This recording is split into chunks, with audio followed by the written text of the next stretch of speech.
नमस्कार मंडळी, आज आपण बघणार आहोत स्प्राउट सॅलड। हे बनवायला अगदी सोपं आणि खूप हेल्दी आहे। तर बघूया। इथे मी मोड आलेले मूग घेतले आहे, त्यामध्ये थोडे हरभरे आहे आणि थोडे स्वीट कॉर्न टाकले आहे। तर हे मी स्वच्छ धुवून आणि 5 मिनिटे उकडून घेणार आहे।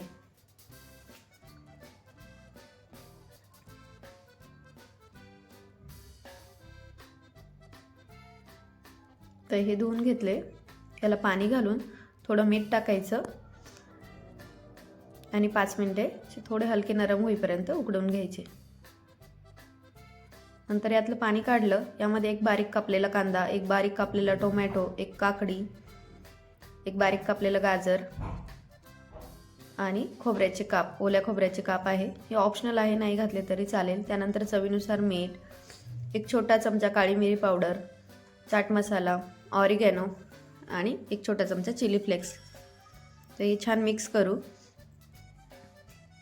छान मिक्स केलं, यावर कोथिंबीर, लिंबू पण टाकू शकता आणि थोडीशी शेव।